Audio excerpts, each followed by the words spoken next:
नमस्कार, मैं आरवी सिंह यादव और आप देख रहे हैं मेरा YouTube channel RV Singh Yadav editor. आज हम गज़ा और इज़राइल के युद्ध विराम पर बात करेंगे। युद्ध विराम हुआ या नहीं हुआ यह तो अभी दूर की कौड़ी है, लेकिन युद्ध विराम की जो खबरें आ रही हैं उससे पहले ही हम आपको बता दें कि हज़ारों लोग अभी भी मारे गए हैं। ये सूचना आई है, उसके बाद भी तमाम लोग मारे गए हैं। तो इसमें अब ये देखना है कि युद्ध विराम हुआ कि नहीं हुआ। दूसरी बात, युद्ध विराम की घोषणा के बाद हर कोई उसका श्रेय लेने की कोशिश कर रहा है। ख़ास तौर पर मैं अमेरिका की बात कर रहा हूँ।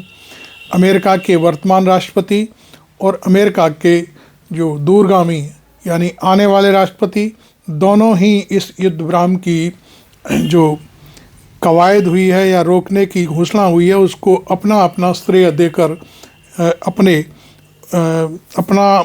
कहना चाहिए अपनी विजय बता रहे हैं कि हमने कराया।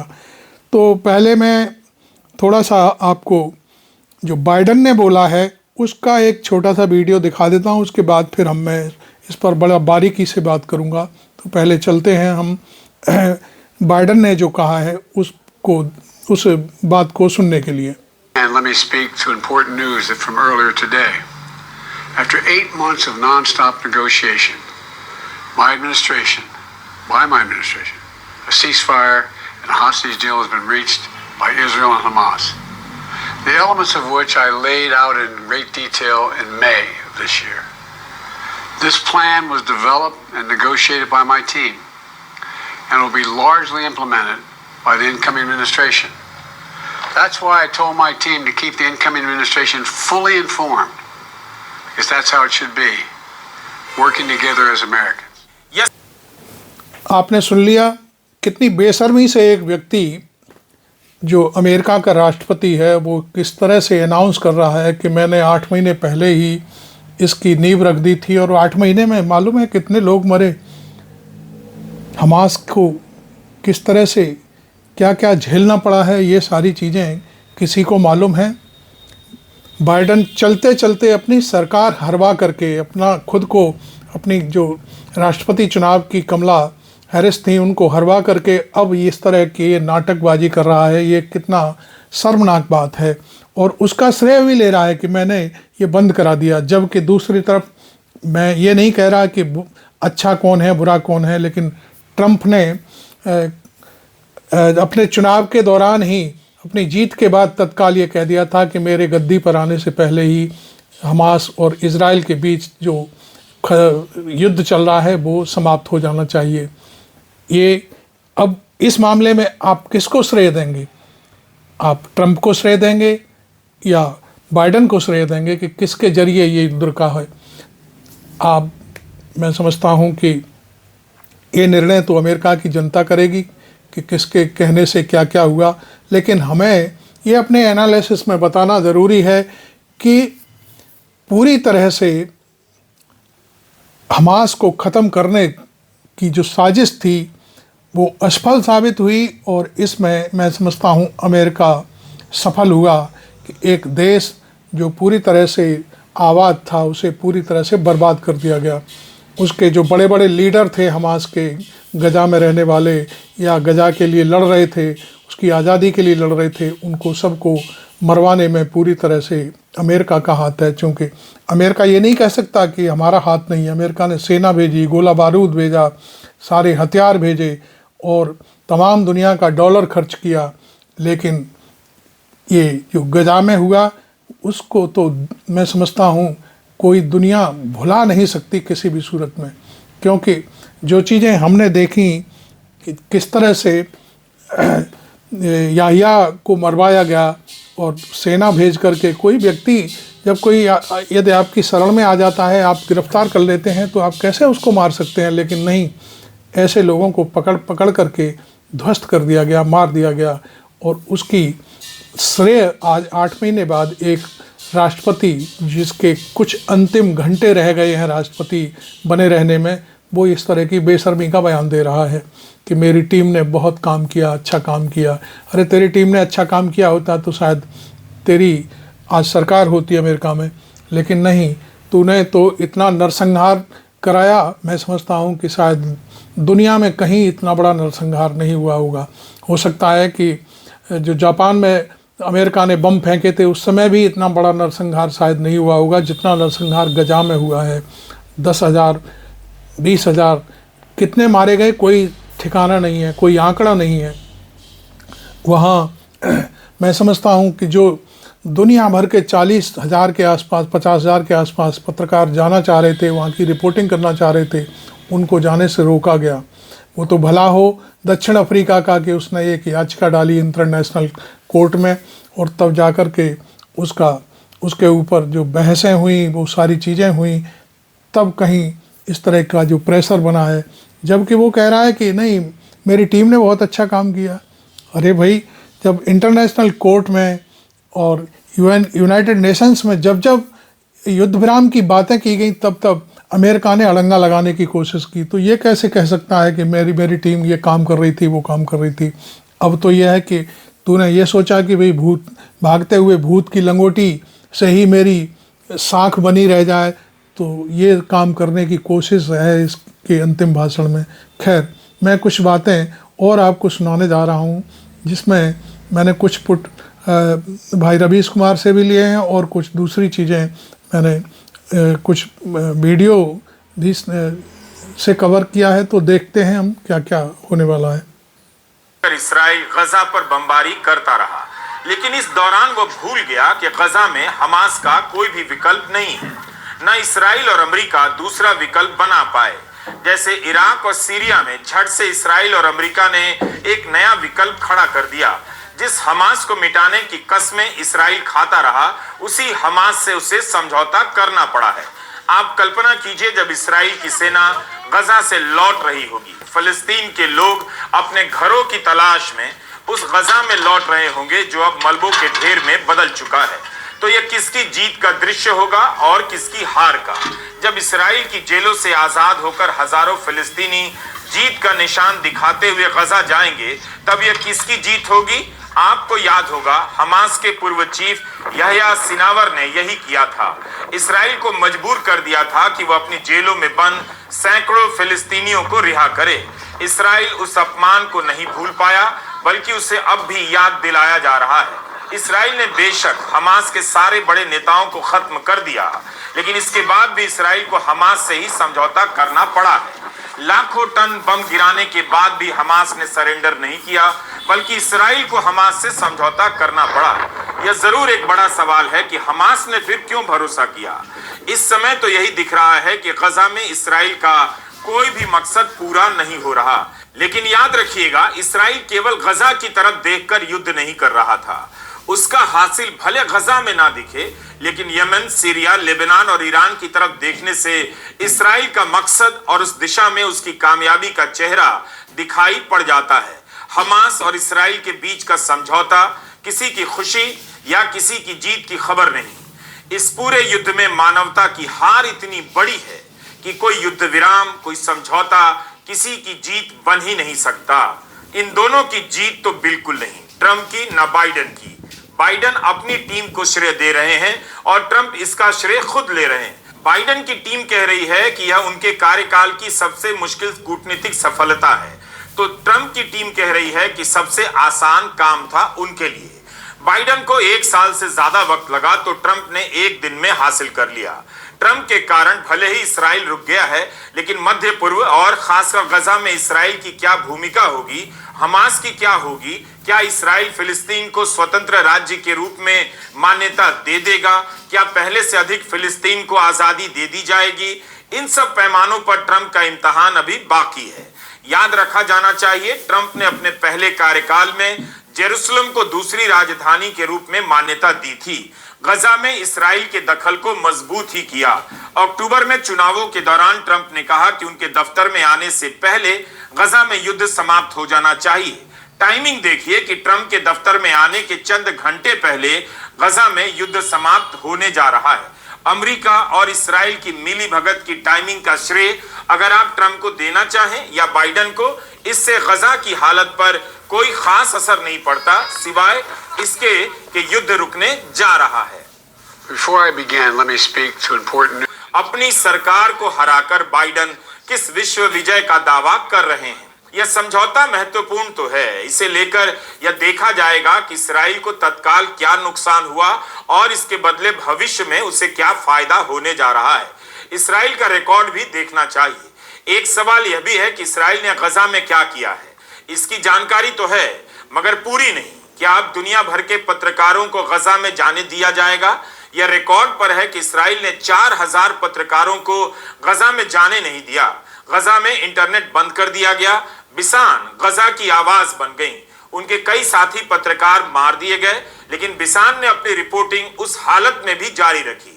बिसान का एक बयान उनके इंस्टाग्राम अकाउंट पर डाला गया है जिसमें वे कह रही हैं कि 467वां दिन है, मैं अभी तक जिंदा हूं। लोग सीज फायर की घोषणा का इंतजार कर रहे हैं, हताश हैं, घायल हैं, थक चुके हैं मगर खड़े हैं। ये याद रखिए कि सीज फायर की घोषणा गजा और फिलिस्तीन के नरसंहार के अंत की घोषणा नहीं है। 2 चरणों में सीज फायर होगा। पहले वाला अस्थायी है, दूसरे के अंत के बाद हो सकता है युद्ध खत्म हो जाए, पर लोगों में उम्मीद है कि किसी तरह से यह किलिंग मशीन रुक जाए। मगर यह फिलिस्तीनी लोगों की अंतिम मांग नहीं है। हम बस उम्मीद करते हैं कि यह हमारी आजादी की ओर पहला कदम होगा। गजा को केवल मैंने अभी 40-50 हजार जो संख्या पत्रकारों की बोली थी वह 40-50 न होकर के 4 या 5 हजार पत्रकारों की थी जिनको गजा जाने से रोका गया था, रिपोर्टिंग नहीं करने दी गई थी। उनमें से एक ये महिला पत्रकार थी जिसने पूरी अपनी जान पर खेल करके अब तक इस समय तक अपनी पत्रकारिता को वहाँ जिंदा रखा है और उसने कहा है कि 467 दिन हो गए, मैं जिंदा हूँ अभी भी। तो ये एक क्लेवर और तेवर है। भारत के गोदी मीडिया को भी इस तरह से देखना चाहिए, सोचना चाहिए कि आप क्या कर रहे हो।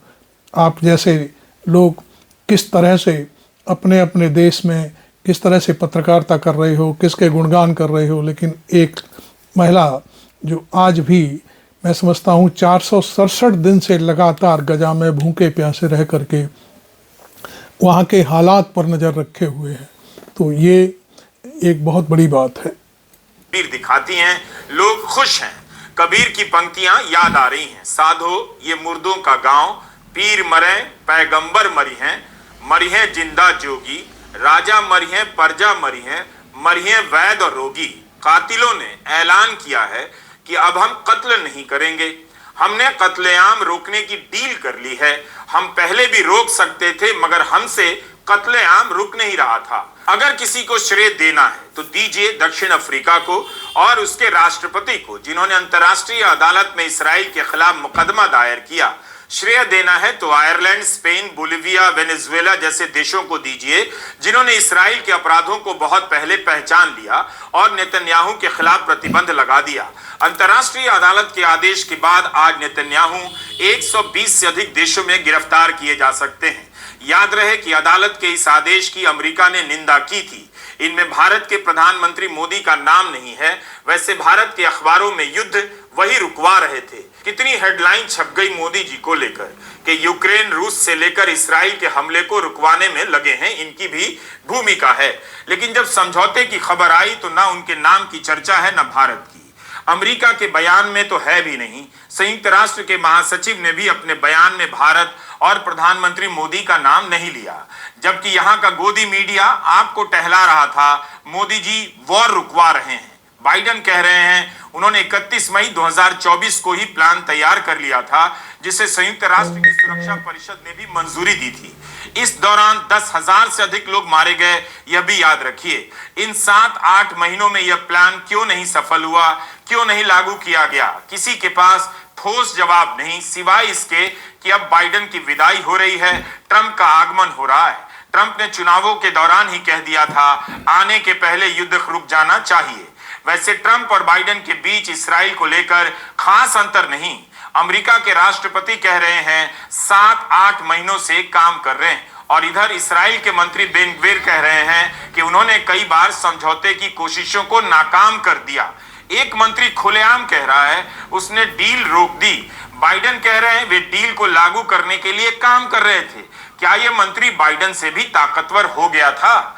गार्डियन की रिपोर्ट में लिखा है कि बेन ग्विर को भी युद्ध विराम स्वीकार करना पड़ गया है, लेकिन उन्होंने अपने चुनाव क्षेत्र के लोगों से ट्विटर पर कहा है कि उनकी पार्टी ने युद्ध विराम की एक डील को कई बार रोकने में कामयाबी पाई थी।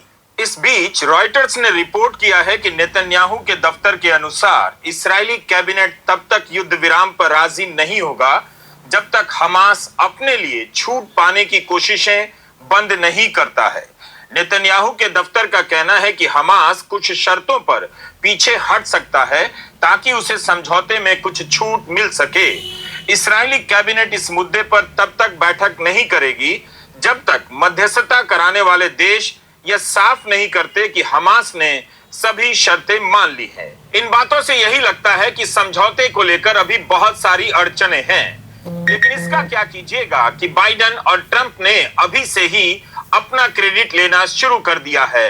इस्राइल ने जब हमास के नाम पर गजा पर हमला किया तब भारत के दक्षिणपंथी भी उत्साहित हो गए। इस्राइल उनका आदर्श बन गया, लेकिन 15 महीने तक सघन बमबारी के बाद भी वह हमास से जीत नहीं सका। उसे उसी हमास से समझौता करना पड़ रहा है। भारत के दक्षिणपंथी फिर भी इस्राइल के साथ ही रहेंगे, लेकिन कभी खुद को नहीं समझा पाएंगे कि उनका आदर्श देश इस्राइल आतंकी संगठन से समझौता कैसे कर सकता है। गार्डियन की यह खबर देखिए, इससे पता चलता है कि ट्रंप का दबाव इस्राइल पर बहुत ज्यादा पड़ा। खबर में छपा है कि इस्राइल में छुट्टी के दिन ट्रंप के मिडिल ईस्ट दूत स्टीव विटकॉफ ने नेतन्याहू के अधिकारियों को फोन किया और कहा कि मैं इस्राइल आकर नेतन्याहू से मिलना चाहता हूं। नेतन्याहू के दफ्तर ने जब कहा कि छुट्टी के बाद मिलते हैं तो विटकॉफ ने मना कर दिया, कहा कि आप कल सुबह ही मिलिए। रिपोर्ट में लिखा है यह मीटिंग तनावपूर्ण थी। विटकॉफ ने अपनी तरफ से साफ कर दिया कि ट्रंप इस बात को लेकर स्पष्ट है कि बंधकों की रिहाई के लिए युद्ध विराम होना चाहिए। इससे अंदाजा मिलता है कि इस बार दबाव हमास पर ही नहीं इस्राइल पर भी पड़ा। टाइम्स ऑफ इस्राइल अखबार में अरब अधिकारियों का बयान छपा है कि ट्रंप के दूत स्टीव विटकॉफ ने एक ही मीटिंग में नेतन्याहू के रुख को इतना बदल दिया जितना बाइडेन एक साल में भी नहीं कर सके। हारित्स अखबार ने लिखा है कि ट्रंप के दूत ने नेतन्याहू को ऐसा प्लान स्वीकार करने के लिए मजबूर कर दिया जिसे उन्होंने बार बार नकारा है। अखबारों की हेडलाइन यही कह रही है कि ट्रंप के दूत ने नेतन्याहू को मजबूर कर दिया। जो ट्रंप के दूत की भूमिका मुझे जहां तक लगती है काफ़ी मजबूत दिखाई दे रही है, क्योंकि ट्रंप के दूत ने जब फ़ोन करके कहा कि मैं नेतन्याहू से मिलना चाहता हूं और नेतन्याहू के दफ्तर ने कह दिया कि नहीं छुट्टी के बाद मिलेंगे, तब उन्होंने कहा कि नो छुट्टी, कोई छुट्टी नहीं, कल सवेरे ही मिलना है। तब मजबूर हो गया इजराइल और फिर ये मीटिंग हुई और उसमें जो ट्रंप के अंदर की जो बातें थी या ट्रंप ने जो सोचा था वो बातें जब प्रस्ताव के रूप में वहाँ रखी गई तो इजराइल को वो सारी चीज़ें माननी पड़ी और उसके बाद ये युद्ध विराम का जो कार्यक्रम है वो लागू हुआ। इसमें बाइडेन खामखा बड़ी बुआ बनता हुआ दिखाई दे रहा है और बड़ी बुआ भी क्या, उसे पता चल गया कि अमेरिका में जितना भी जो गजा समर्थक वोटर थे उन्होंने उसकी पूरी सरकार को उखाड़ फेंका और ट्रंप को नए राष्ट्रपति के रूप में स्वीकार किया। तो ये सारी चीज़ें थी। हमास से समझौता करने के बाद इस्राइल की सेना गजा से लौटेगी। मीडिया में ही खबरें छपी हैं कि युद्ध पर इस्राइल के 60 अरब डॉलर खर्च हुए हैं। उसका पर्यटन उद्योग बर्बाद हो गया है। हजारों कंपनियां बंद हो गईं और बंदी के कगार पर पहुंच गई हैं। इतना सब करने के बाद इस्राइल वहीं पहुंचा कि बंधकों की रिहाई के लिए हमास से समझौता करना पड़ा। हमास ने कहा है कि कतर की राजधानी दोहा में जो डील हुई है उसमें फिलिस्तीनी गुटों की सभी शर्तों को मान लिया गया है। इस्राइल की सेना पूरी तरह से हटाई जाएगी, विस्थापित लोग अपने घरों को लौटेंगे और युद्ध को स्थायी रूप से खत्म किया जाएगा। संयुक्त राष्ट्र के महासचिव अंतोनियो गुतेरेस ने इस समझौते के लिए अमेरिका, कतर और इजिप्ट की तारीफ की है।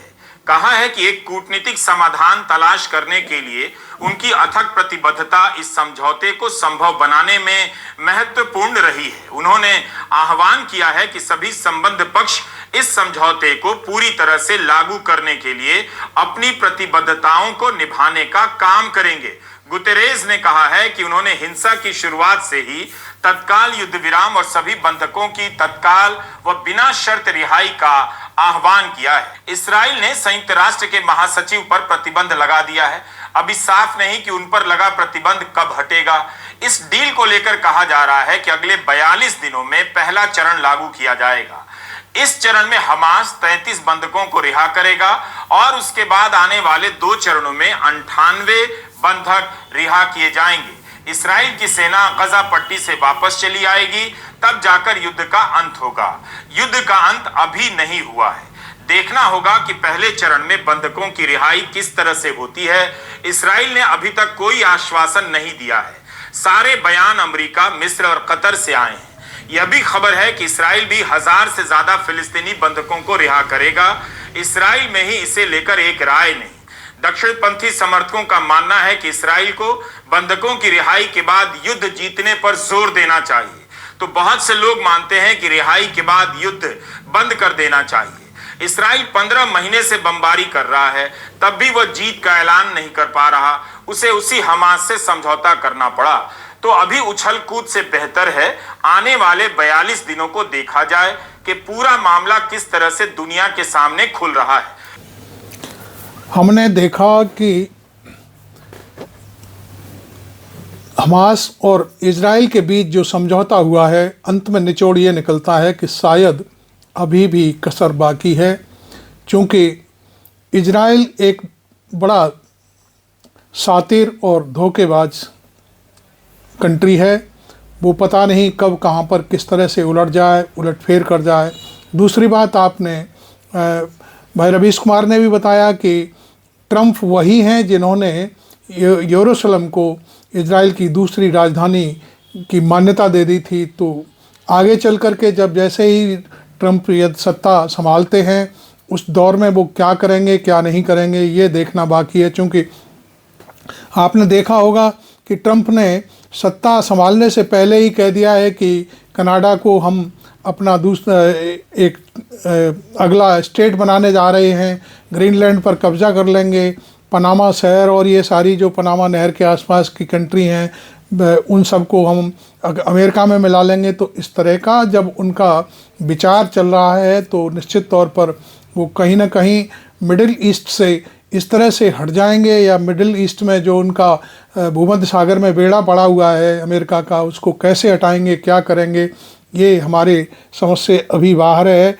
इसलिए हम ये दावे से नहीं कह सकते कि अमेरिका ने जो ये कदम उठाने की कोशिश की है या जो युद्ध विराम की घोषणा करवाई गई है, ये फौरी तौर पर है या स्थायी तौर पर है, तो ये देखना अभी बाकी है। खैर, आपने मेरा वीडियो पूरा देखा। भाई रवीश कुमार का मैं धन्यवाद करता हूं कि उन्होंने इस तरह की एक रिपोर्ट तैयार की और उसको हमने भी अपने कुछ इनपुट हमने अपने वीडियो में शामिल किए और बाइडन का हमने भाषण भी सुनवाया। खैर, आपको ये वीडियो कैसा लगा ज़रूर लिखें और बताएं। और एक जो भूल हुई मेरे से पत्रकारों की, जो गजा में पत्रकारों को रोका गया, उनकी संख्या 40-50 हज़ार गलती से मैं बोल गया, उसको मैं फिर एक बार सुधारता हूं। और वो करीब 4 से 5 हज़ार के बीच पत्रकार जो गजा जाना चाहते थे, वहाँ से रिपोर्टिंग करना चाहते थे, उन्हें हमेशा रोका गया। और आगे चल कर के मैं ये फिर एक बार कहूँगा, क्या दुनिया के जो पत्रकार इस समय गजा जाने की तैयारी में हैं, क्या उन्हें जाने दिया जाएगा, उन्हें रिपोर्टिंग करने दी जाएगी, गजा के हालात पर डॉक्यूमेंट्री बनाने दी जाएगी, गजा इस समय किस पोजीशन में है, ये सारी चीज़ें दुनिया के सामने आएंगी कि वहाँ कितने निर्दोष लोग मारे गए, आज की स्थिति में उनके पास खाने पीने की क्या साधन है, कौन उनकी मदद कर रहा है, ये सारी चीज़ें सामने आएंगी। क्या मीडिया अपना दायित्व निभाएगा और वहाँ जा भी पाएगा कि नहीं जा पाएगा। Thank you very much. आपने चैनल अभी तक सब्सक्राइब नहीं किया है तो ज़रूर कर लें। मैं आरवी सिंह यादव।